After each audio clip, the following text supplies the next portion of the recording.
et notre reconnaissance de ce que tu as accompli.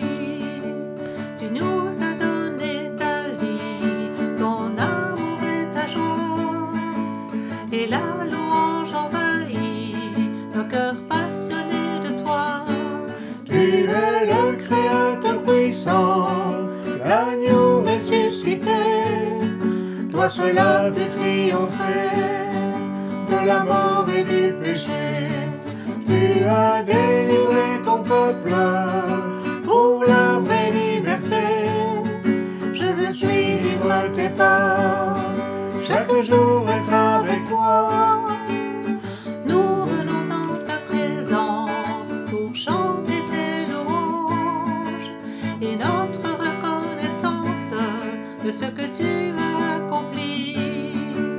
Tu nous as donné ta vie, ton amour et ta joie, et la louange envahit nos cœurs passionnés de toi. Tu es le Créateur puissant, l'agneau ressuscité. Toi seul as pu triompher de la mort et du péché. Tu as délivré ton peuple pour la vraie liberté. Je veux suivre tes pas, chaque jour être avec toi, être avec toi.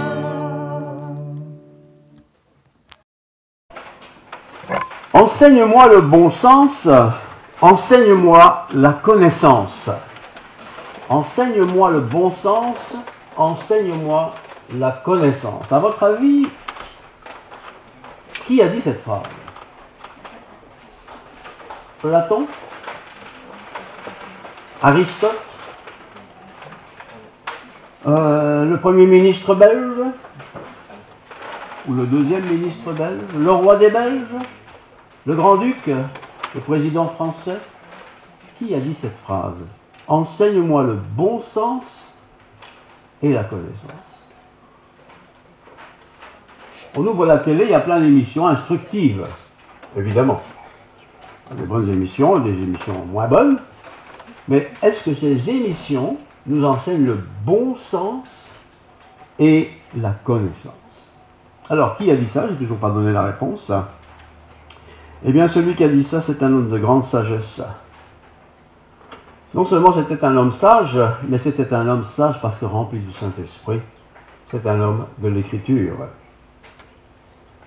C'est quelqu'un qui, sur un texte qu'il a écrit de 176 versets, a pu caser cette phrase. Enseigne-moi le bon sens, enseigne-moi la connaissance. Et lorsqu'on vient au culte, par exemple, ou lorsqu'on assiste à une étude biblique, ou lorsqu'on lit soi-même la Bible, qu'est-ce que je fais? Est-ce que je lis pour lire? Est-ce que j'écoute pour écouter, pour être présent avec d'autres? Ou est-ce que je voudrais avoir cette connaissance, cette bonne connaissance, mais aussi en même temps ce bon sens? Le bon sens, c'est tout le contraire de la stupidité. Un chrétien, une chrétienne n'agit pas dans la stupidité. Il agit selon le bon sens, qui lui-même est appuyé sur la connaissance qui est la parole de Dieu. Ce quelqu'un qui a prononcé cette phrase, c'est quelqu'un qui avait un grand amour pour la parole de Dieu. Et il n'avait pas comme nous le bonheur d'avoir des enregistrements, des livres, des choses comme ça. Tout ce qu'il avait, c'est l'Esprit Saint qui lui proclamait, qui lui annonçait, qui lui révélait toutes ces phrases qu'il a d'ailleurs lui-même transmises par écrit, afin que nous puissions l'avoir aujourd'hui. C'est quelqu'un qui était animé dans sa vie de tous les jours, même s'il n'était pas parfait, il était animé du sens de la parole de Dieu. Il aimait la parole de Dieu. Je le répète, la parole de Dieu ne l'avait pas comme nous l'avons aujourd'hui. Mais il l'aimait, il la mémorisait, il la vivait tout en étant un chef d'État. Un chef d'État qui a été marié, qui a fait quelques petites infidélités dans son mariage d'ailleurs, mais il aimait Dieu. Il avait besoin du bon sens de Dieu. Il avait besoin de la connaissance de Dieu. Alors, posons-nous la question ce matin, et moi, donc chacun de nous, est-ce que moi je suis à la recherche de ce bon sens, le bon sens de la vie. Et si je suis à la recherche, en quoi est-ce que je trouve ce bon sens? Où est-ce que je vais la chercher? Dans quelle école? Dans quel établissement? Dans quel livre? Dans quel philosophe? Est-ce que je la cherche dans la religion? Est-ce que je la recherche dans Dieu? Le Dieu, mais quel Dieu? Le Dieu de la Bible ou un autre Dieu? Voilà. Qu'est-ce qui m'anime pour découvrir et connaître le bon sens et la connaissance? Je vous invite, vous l'avez trouvé? Hein? David, ah, un bon point. Le bulletin sera meilleur. Nous allons lire dans le psaume 119, on va tout le lire, hein, il est tellement long ce psaume, mais c'est l'auteur de ce psaume 119, David, qui a écrit ceci au verset 65, 72.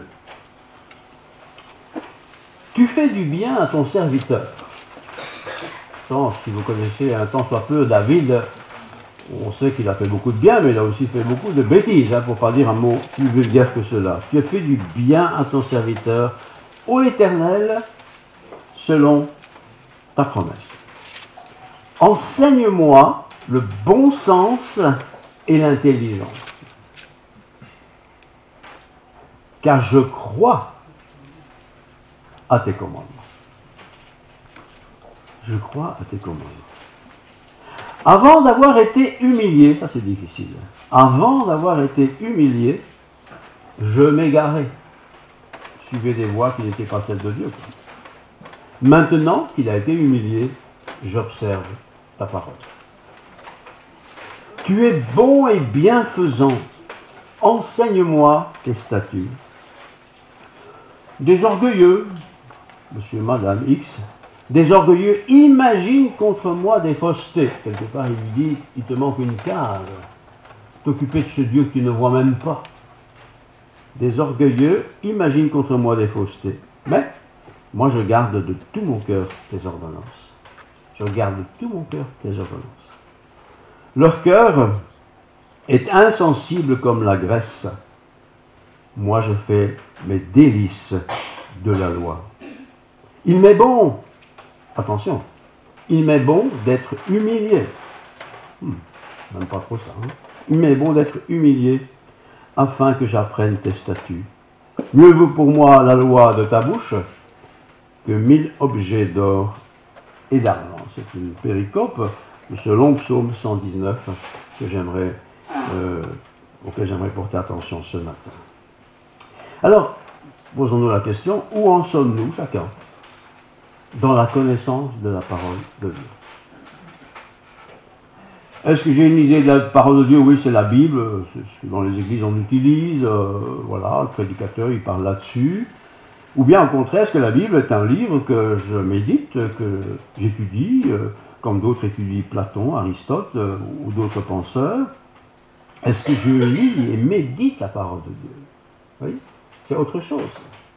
C'est autre chose que de l'avoir dans l'armoire avec une collection de Bibles toutes plus belles les unes que les autres. Est-ce que la Bible est mon livre de méditation, d'inspiration, que j'aime connaître et connaître mieux pour apprendre à connaître le sens des bonnes choses, mais aussi avoir la connaissance sur Dieu? Psaume 119, 65, 72, je viens de le lire, c'est un texte qu'il faut souligner, lire et relire. L'auteur qui a écrit cela, c'est David, vous l'avez deviné de toute façon, hein. C'est quelqu'un qui apprécie la parole de Dieu. Il ne l'avait pas comme nous sur papier. Il fallait qu'il médite beaucoup, qu'il parle avec Dieu, qu'il communique avec Dieu et auquel Dieu répondait de la manière dont il répondait par son esprit d'alors, qui est le même esprit qu'aujourd'hui. Mais c'était difficile, parce qu'il avait du mal à demander des conseils à Pierre, Paul et Jacques. Il avait du mal parce qu'il n'y avait pas de bibliothèque avec toutes les explications sur la Bible. Il fallait nécessairement qu'il ait un contact très spécial avec Dieu. Et David, vous le savez, il était loin d'être parfait. Il a fait des choses que ni vous ni moi ne ferons jamais.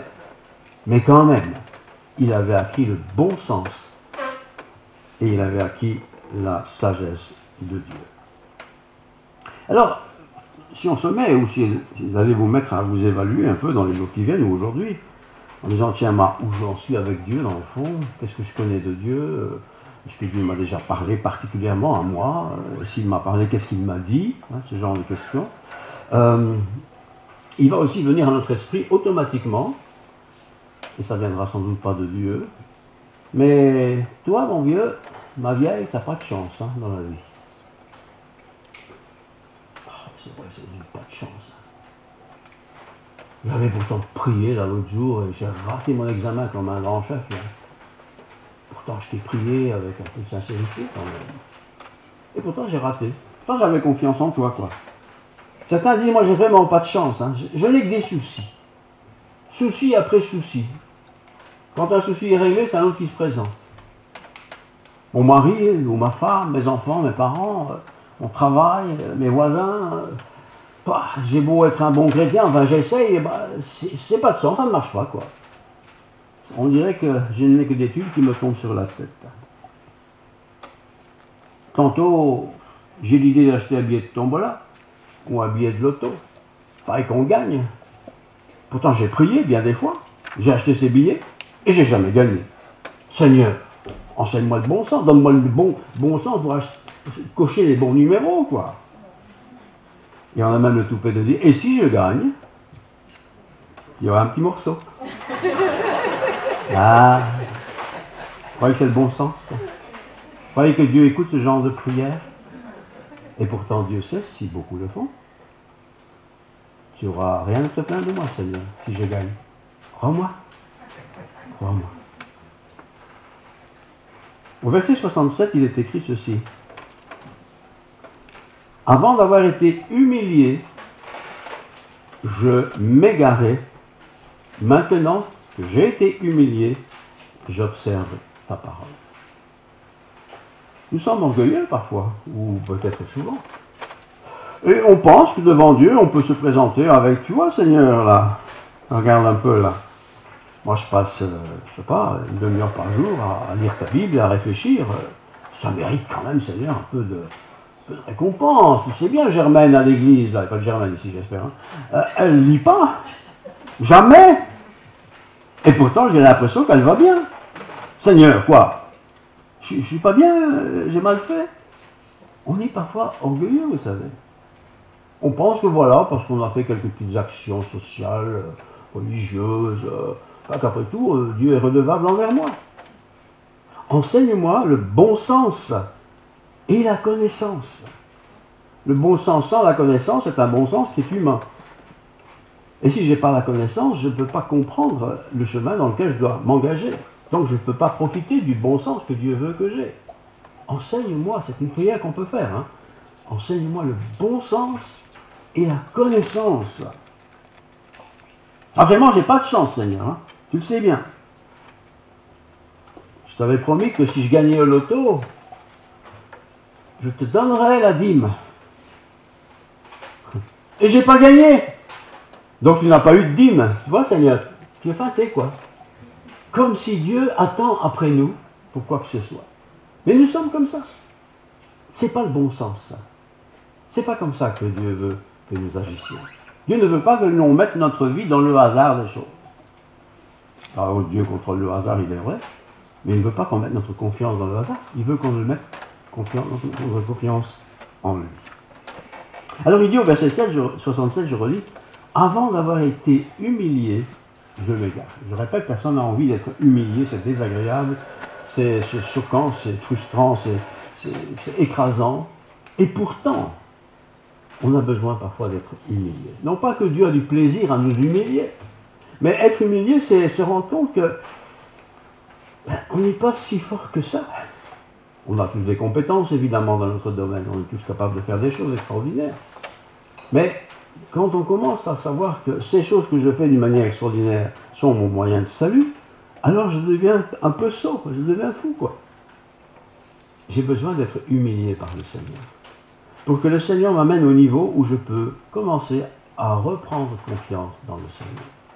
Dieu me donne toutes choses pour que j'en jouisse, bien sûr. Encore faut-il savoir que ça vient de Dieu. Et quand ça vient de Dieu, je dois encore me rappeler que c'est cadeau pour que je loue le Seigneur par cette chose qu'il m'a donnée. L'autre dira, ben moi je suis à l'école, hein, je suis encore en secondaire ou en université, j'étudie beaucoup, je travaille bien, j'essaie de ne pas faire de bêtises, et tout ça est certainement très vrai. Et pourtant j'ai encore raté cet examen de mathématiques, c'est pas possible ça. Et pourtant je t'avais demandé de m'aider. Je t'avais même fait une promesse, si tu m'aides et que j'ai pas de contrôle et j'ai pas de deuxième tour, eh bien je vais faire ceci, je vais faire cela. Oui, tu as fait un engagement. En fait tu as fait un chantage avec moi. Comme si moi Dieu, je te suis redevable de quelque chose. Enseigne-moi le bon sens et l'intelligence. Oui, pas seulement le bon sens, mais aussi l'intelligence. Pour que la voie dans laquelle j'avance, je marche, le projet que j'ai soit un projet qui soit selon le cœur du Seigneur. Alors, lorsqu'on fait un peu de chantage avec le Seigneur, si je réussis mon examen, Seigneur, je te promets, pendant les vacances, je vais travailler une semaine quelque part où personne ne veut aller pour aider mon prochain. Mais il faut que je réussisse mon examen.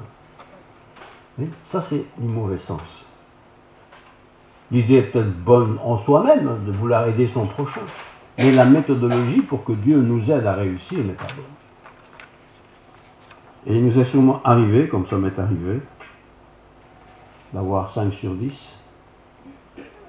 ou 12 sur 20. On est déçu. On est déçu parce qu'on a été sincère avec Dieu, à peu près sincère. Si j'ai réussi, Seigneur, sans problème, surtout dans la deuxième session, alors pendant l'été, tu verras, je vais faire quelque chose de bien pour toi. Tu seras content, Seigneur. C'est pas comme ça que ça fonctionne. Alors, pas du tout. Alors, quand on rate quelque chose pour lequel on a un peu fait cocorico, on est humilié, n'est-ce pas?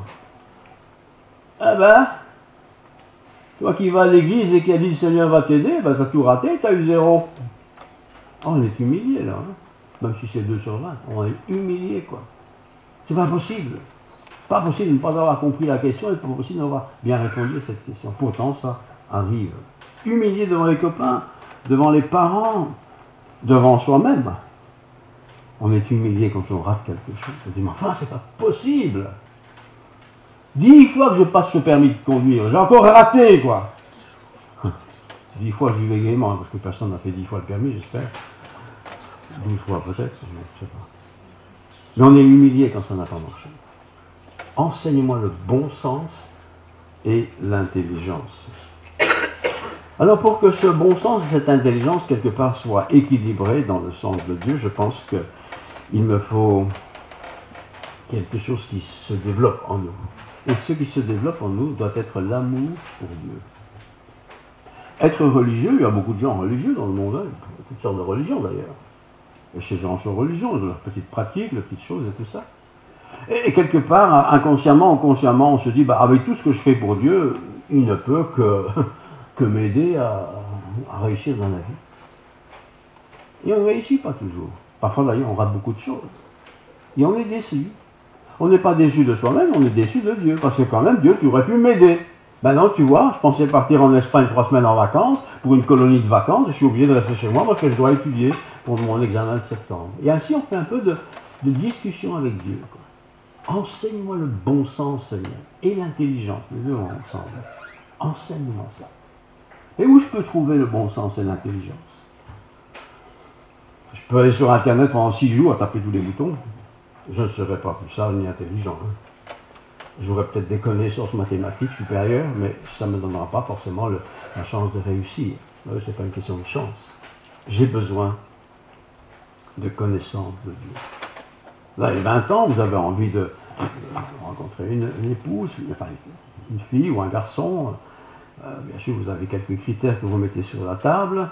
Vous êtes chrétien en plus, vous dites, ah, Seigneur, voilà, tu me donnes ça, je te promets que les 15 enfants que tu nous donneras, je vais les éduquer dans la foi.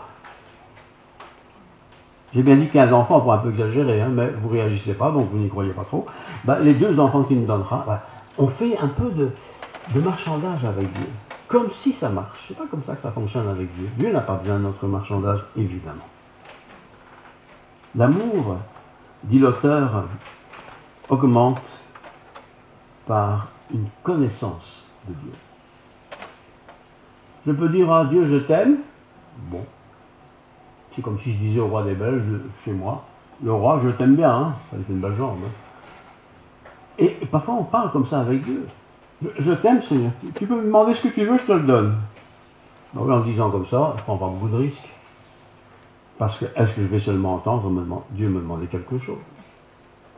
Et si j'entends, qu'est-ce que j'entends? Ma propre voix, mes propres idées sur les choses. La connaissance, c'est le bon sens. Le cognitif, la connaissance que je peux apprendre, recevoir à l'école notamment, ou dans la vie, ça peut soit me donner plus de capacité de faire des choses, de bien faire des choses, mais ça peut aussi me rendre très orgueilleux. Vous avez déjà vu ces gens mathématiciens comme ça, vous donnez une opération avec 18 nombres, multiplié par 18 nombres, et pas plus dans la réponse. Quelle intelligence! Quelle intelligence! Il y en a qui peuvent vous écrire des livres entiers sans faute d'orthographe. Alors, moi j'écris 3 pages, j'ai 18 fautes, quoi. Pourtant je travaille, pourtant je m'applique. L'orgueil. L'orgueil de réussir pour vous dire qu'en fond, Seigneur, tu es bon avec moi, hein. Je suis fier. Si tu es bon avec moi, c'est que je suis bien, je suis fier. L'orgueil. Sois humble. Humble, c'est pas se taper sur la tête en disant tu n'es rien. Nous sommes précieux pour Dieu. Nous sommes tous précieux pour Dieu. Personne n'est pas aimé de Dieu. Mais Dieu ne peut pas supporter l'orgueil. Parce qu'après tout, qu'est-ce que tu as, dit Dieu, dans sa parole, que tu n'aies reçu? Tu es vivant. C'est pas toi qui t'es donné d'être vivant. C'est ta mère qui t'a porté. Et encore, elle t'a porté parce que je lui ai donné la vie. Elle t'a allaité, elle t'a éduqué, elle a fait tout ce qu'elle a fait, comme le papa a fait autre chose. Alors, s'ils l'ont fait, ne te prends pas la tête. C'est grâce de Dieu. Tu es grand, tu aimes bien faire du basket, tant mieux. Ben, l'autre qui est petit, peut-être pas beaucoup de chance de faire du bon basket, il est petit. Mais tu es petit, tu peux faire autre chose. Tu es blanc, tu es noir, tu es un homme, tu es une femme, chacun, selon ses sentiments, des choses, est frustré, plus ou moins. Seigneur, donne-moi d'être rempli de ta connaissance. J'ai besoin de la connaissance de Dieu. Quelle est la place de Dieu dans ma vie? Psaume 119 encore, verset 67. Avant d'avoir été humilié, je m'égarais. Maintenant, j'observe ta parole. Personne n'a envie d'être humilié. Par définition, c'est humiliant. Mais parfois, Dieu nous humilie. C'est-à-dire qu'il ne nous écrase pas. Mais il nous humilie. C'est-à-dire qu'il nous fait passer par des ratages. Par exemple, un bête examen que j'aurais dû réussir, je l'ai raté. Ça peut arriver parce que Dieu veut me donner une leçon. Tout ne dépend pas de ta tête, tout ne dépend pas de ton pouvoir, de ta connaissance. Tout est grâce de Dieu. Et si tu es doué pour les mathématiques, profites-en bien. Tu seras peut-être moins doué en chimie, je ne sais pas. Mais ne te prends pas la tête parce que tu es fort en maths. Alors que beaucoup de gens sont peu forts en maths. Et avec les années, on devient encore moins fort en maths, je vous l'assure que c'est vrai. Attention à l'orgueil qui est la conséquence de la connaissance. J'ai acquis beaucoup de connaissances, j'ai des capacités de connaître, et je deviens vite orgueilleux, surtout quand je compare ça avec d'autres gens qui ont tellement de difficultés.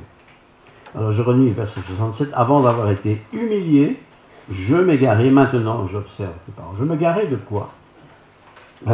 Du chemin qui est précédé par Jésus. Quand je suis orgueilleux, je ne m'occupe pas de Jésus, je n'ai pas besoin de Jésus, je n'ai pas besoin de Dieu. Qu'est-ce que j'ai besoin de Dieu? Je m'égare. Et quand j'ai été humilié, c'est-à-dire que je suis passé par un mauvais quart d'heure, là, alors là je me dis, voilà, tout est grâce de Dieu. Il faut que je revienne, comme on dit dans l'Église, au pied de la croix, au pied de Jésus, auprès des fondamentaux. Avant d'avoir été humilié, je m'égarais. David a eu la délicatesse de ne pas mettre ce verset de côté. C'est lui qui a écrit, il aurait pu tout écrire. Il aurait pu ne pas citer ce verset. Mais il a été humilié, bien des fois d'ailleurs, tout en étant un homme selon le cœur de Dieu. Tout en étant un bon roi, tout en étant un homme formidable. Mais il a été humilié parce qu'il a fait des choses qu'il n'aurait pas dû, surtout à chaque fois qu'il mettait Dieu de côté. Ne mettons jamais Dieu de côté. Et puis le verset 70, la première partie, leur cœur de ceux qui n'écoutent pas Dieu. Écoutez comment il dit ça. Leur cœur est insensible comme la graisse. La graisse, bon, ça glisse. Hein. Eh bien, leur cœur est insensible, donc les orgueilleux, insensibles. Ils peuvent tout entendre de Dieu, ça fond comme la graisse. Ça coule, rien, aucun intérêt. Mais l'enfant de Dieu, celui qui croit en Dieu, celui qui a donné sa vie en Dieu, il n'a pas un cœur comme ça. Il a un cœur bien installé, bien ancré. Et le Seigneur parle dans notre cœur. Mais parfois, nous n'écoutons pas, c'est vrai. Ou nous écoutons un peu à moitié-moitié. Alors le Seigneur est obligé de passer par, nous imposer quelque part cette manque de connaissance, cette manque de présence de Dieu dans notre vie. C'est l'égarement. Verset 71. Il m'est bon d'être humilié afin que j'apprenne tes statuts. Être humilié, c'est avoir raté des choses, être passé à côté des choses, pour que j'apprenne les statuts de Dieu. Et aujourd'hui, bien sûr, contrairement à David, c'est que David n'avait pas une Bible sur le bras, il n'avait pas de concordance, ni Internet pour aller voir les versets. Hein. C'était le fruit de sa réflexion, de sa méditation avec Dieu. Hein? Il m'est bon d'être humilié afin que j'apprenne tes statuts. Lorsqu'on passe par un ratage de quelque chose, une frustration, une désolation, une catastrophe, n'importe, une chose qui n'était pas bien, en soi-même, ça n'est pas trop grave. Si cette chose qui s'est passée m'apprend à mieux aimer les statuts de Dieu. Voyez? C'est un peu comme je roule sur la route, c'est 90, et là, je roule à 110. Pas de chance pour moi, qu'est-ce qu'il y a? Il y a un flash. Et il n'était pas là hier, mais aujourd'hui il est là et c'est moi qui me paye le flash. Alors on n'est pas content, on est malheureux, Seigneur, tu aurais quand même pu faire que, etc. Non, c'est bon d'être humilié. Parce que c'est flash ou pas flash, c'est 90, c'est pas 110. Je dois apprendre. Je dois apprendre dans la vie. Et les épreuves qui sont le lot de chacun, eh bien, sont là aussi pour nous instruire et nous approcher du Seigneur. J'ai besoin de garder tes ordonnances. J'ai besoin, dit David, d'être humilié.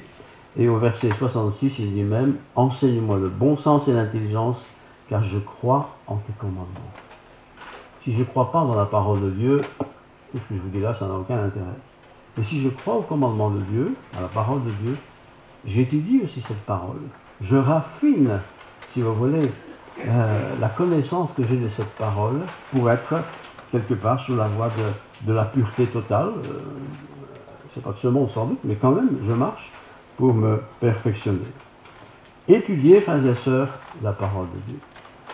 Ne nous contentons pas du petit quart d'heure académique une fois par semaine, ou du culte le dimanche, ou un peu pendant les vacances.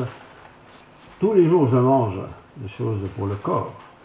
Tous les jours, j'ai besoin d'avoir cette communion avec Dieu. Un temps de méditation.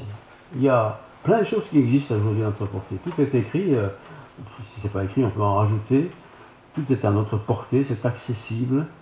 Et puis nous avons la Bible, de toute façon, grand caractère, petit caractère, qui est là à notre disposition. Méditons cette parole. Méditer, c'est pas la lire par la queue leu, quoi qu'on peut le faire une fois de temps en temps, mais c'est nous arrêter, poser des questions. Voilà. Et j'en suis où, moi, dans cette affaire? Et depuis la dernière fois où je me suis cassé la figure, là, quel est le progrès qui a été le mien? Quelle est ma relation avec l'autre? Comment je suis avec l'autre? À chaque fois que je lui parle, je m'énerve, je m'emporte, ou l'inverse. Quelle est ma relation avec l'autre? Et puis surtout, et avant tout, quelle est ma relation avec Dieu? Est-ce que passer un quart d'heure par jour avec Dieu, la réflexion, la méditation, la prière ou autre chose, est-ce que c'est trop? Et si c'est trop, je n'aurai pas la connaissance qui m'est nécessaire. Je n'aurai pas l'intelligence pour comprendre la parole de Dieu. Et je serai toujours dans le questionnement avec les béabas de la vie chrétienne. Il y a des chrétiens qui, éternellement, le long de leur vie, enfin le temps de la vie, posent toujours la même question. Tout le temps la même question, ou les mêmes questions. Oui, mais si je ne suis pas baptisé par immersion, est-ce que j'irai au ciel ou est-ce que je n'irai pas au ciel? Je l'explique une fois, deux fois, et 10 ans après, toujours pas baptisé, elle repose la même question. À un moment donné, il faut décider, il faut trancher, il faut aller de l'avant. 66, je relis. enseigne-moi le bon sens et l'intelligence. Pas seulement le bon sens, mais aussi l'intelligence pour comprendre le sens que Dieu donne aux mots, à sa parole, à ses directives. Car je crois en tes commandements. David, qui dirigeait un peuple, qui a fait des bêtises, je le dis, je le répète, que nous ne ferons probablement jamais, était pourtant quelqu'un de humble, qui avait besoin d'être enseigné sur le bon sens, c'est pas hors du sens, c'est le bon sens, le bon chemin, la bonne voie, d'être enseigné par la voie de l'intelligence, que Dieu nous a donné à tous, car je crois dans tes commandements. Il avait fait de la parole de Dieu, la partie qu'il avait en tout cas, la parole de Dieu comme ses commandements. Si par exemple, je dis tiens, je vais une fois lire les 10 commandements et m'arrêter quelque temps sur ces 10 commandements, Exode 20, pas très long, 10 commandements c'est vite lu, mais si je les lis vite, ouais, je les aurais lus, mais ça ne va pas grand-chose, ça va pas changer grand-chose dans ma vie. Si au contraire je dis tiens, ces 10 commandements pendant la semaine, je vais un peu réfléchir aux mots qui sont utilisés. Pourquoi Dieu interdit, pourquoi il oblige, pourquoi il oriente? Ça change tout. Parce qu'en posant la question, je vais devoir lui donner une réponse. Quelle réponse? Ah non, moi je ne fais pas, c'est pas possible. Si c'est pas possible, il faut recommencer au début. Pourquoi c'est pas possible? Tu n'as pas confiance en Dieu. C'est comme l'élève qui dit moi j'ai raté, je passe pas de deuxième session. Ben non, tu as raté peut-être celle du mois de juin, mais pas celle du mois de septembre. Et si tu travailles un peu l'été, ça devrait aller. Le bon sens te le dit qu'il faut le faire. Fais-le. Oui, mais mes copains, ils l'ont fait, ils ont tout raté. Ah oui, il y a toujours des exemples négatifs aux choses. Mais on n'est pas là pour se comparer les uns les autres. On est là pour chercher la face de Dieu. C'est ce que David a fait. Alors je m'encourage, parce que je suis dans le lot, je m'encourage à toujours prendre la parole de Dieu à témoin. Méditer cette parole de Dieu. Ne restons pas toujours avec les mêmes versets favoris qui nous sont très chers, qui nous font plaisir. Il y a tant à étudier dans cette parole. David n'avait pas ce bonheur, lui, mais nous l'avons. Et nous avons en plus l'Esprit Saint. Et nous avons même une église où on peut aller poser des questions à d'autres. On peut écrire la question et demander à Dieu qu'il explique cette question, ou cette difficulté que nous avons. Parce que parfois nous avons des difficultés personnelles dans un domaine ou un autre. Seigneur, comment je fais là? Lui, elle, ça leur passe au-dessus de la tête sans souci, et moi, ça me tracasse tout le temps. Voilà. Enseigne-moi le bon sens et l'intelligence. Si je dis, Seigneur, je termine. Je dois aller à Bruxelles, il y a une réunion à 2h cet après-midi, il est déjà midi, 11h30, midi. Je ne peux pas dépasser le 90 là-bas, ni 70 là-bas. En plus, il y a une course de vélo qui m'interroge. Je ne serai jamais à l'heure, qu'est-ce que je dois faire? Moi, je vais foncer dans le tas, ou je vais demander au Seigneur le bon sens. Il faut peut-être prendre une autre route, là, où il n'y a personne, c'est libre. On peut y aller. Le bon sens et l'intelligence. En tout cas, c'est ce verset qui m'a frappé au début de la semaine. Et je me dis, ben voilà, André, tu as aussi besoin d'apprendre le bon sens et l'intelligence. Amen. Prions. Seigneur, merci pour ta parole. Ta parole est la vérité. Il n'y a rien à y ajouter, il n'y a rien à retrancher. Tu es chemin, tu es vérité, tu es vie. Tout est dit en toi, Seigneur. Et tu as été en plus notre modèle sur cette terre. Tu es venu pour nous enseigner, pour nous conduire vers la vie éternelle, pour toujours. En attendant, c'est vrai que parfois nous avons des échecs qui sont lourds à porter, qui sont difficiles.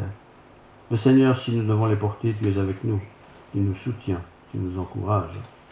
Et si parfois nous avons fait des choix qui ne sont peut-être pas justes, eh bien montre-le-nous, Seigneur, pour que nous puissions peut-être nous rediriger vers une autre manière de faire. C'est pas facile non plus. Donne-nous de nous détacher des conseils de ceux qui n'ont pas trop d'intérêt pour moi. Donne-moi de chercher ton conseil, Seigneur. Donne-moi le bon sens. Donne-moi l'intelligence pour comprendre les choses de la vie, les choses de ma vie personnelle, les choses de ma famille, les choses de ma communauté, l'église où je suis, les choses de l'école où je travaille, les choses de l'entreprise où je travaille. Bref, donne-moi de comprendre ces choses. Ayant compris les choses, une à la fois, nous pourrons certainement corriger et progresser. Que la grâce de Dieu, la paix de Jésus-Christ, la plénitude de l'Esprit Saint soit sur nous tous. Au nom du Père, au nom du Fils et du Saint-Esprit. Amen.